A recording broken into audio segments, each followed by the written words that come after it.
Les journaux et les médias, ils parlent de nous en nous rabaissant un peu quand même, parce que en fait, ils décident de choses. Ils parlent de nous sans savoir sans nous demander vraiment notre avis en fait.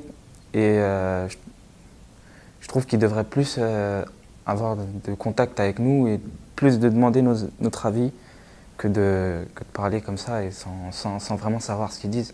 Quand ils disent les jeunes, on peut pas dire les jeunes parce qu'il y a différents groupes de jeunes.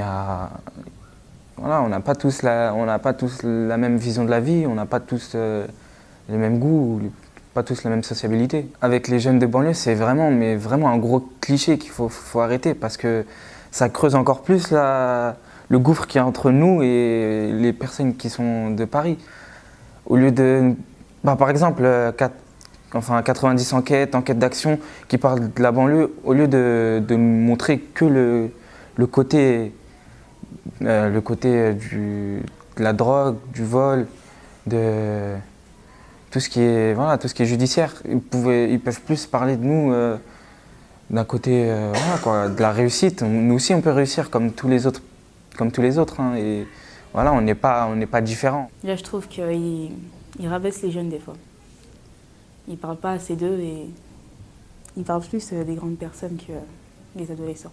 La façon dont je pense que les médias parlent de nous aujourd'hui, en fait, je trouve qu'ils ne mettent pas assez en valeur. Parce qu'on est quand même le futur.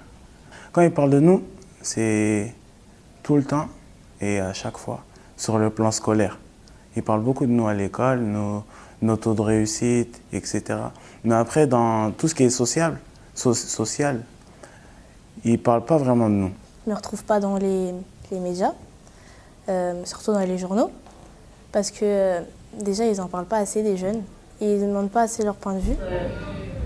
Ils parlent trop de la politique, tout ça, et c'est pas trop. Enfin, ils en parlent trop, et ça me donne pas envie de m'y intéresser. Enfin, voilà. Je vais plus sur Twitter, parce que ils font des comptes où ils tweetent les scoops des célébrités, du cinéma et tout ça. Je m'intéresse plutôt au sport, tout ce qui est dans le monde du sport, et aussi tous les scoops qu'il pourrait y avoir sur les célébrités et tout ça. Je lis beaucoup Closer. Je n'irai pas faire la démarche de l'acheter, mais quand ma mère elle le pose sur la table, souvent je vais le regarder. Et je regarde beaucoup la télé. Je m'informe, tout ce qui est international, je le regarde plutôt à la télévision. Pas dans des journaux. Je lis pas beaucoup de journaux. Je m'intéresse à l'actualité par le biais des sites d'internet, des réseaux sociaux généralement. Sinon des sites d'actualité. Sinon je regarde, sinon à 20h il y a le journal. Je regarde à la télé ou voilà.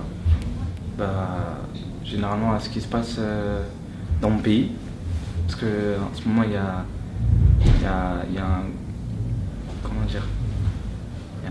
une guerre civile. Bon, il y avait une guerre civile là, dans le pays. C'était en Tunisie, à cause de notre président.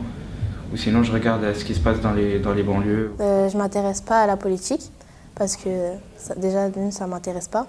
Et les médias, ils en parlent trop. Et par exemple, là, il y aura les élections municipales. Et ça ne m'intéresse pas, déjà d'une, parce que je ne peux même pas voter. Ça ne nous concerne pas. On n'a pas le droit de vote ni de rien du tout. Donc, si ça ne nous concerne pas, on ne voit pas pourquoi on devrait s'y intéresser. Quand même, je m'y intéresse parce que dans 2 ans, non, même pas 1 an, dans 1 an, je vais commencer à voter. Donc, je me suis dit qu'il faut que je commence à m'y intéresser.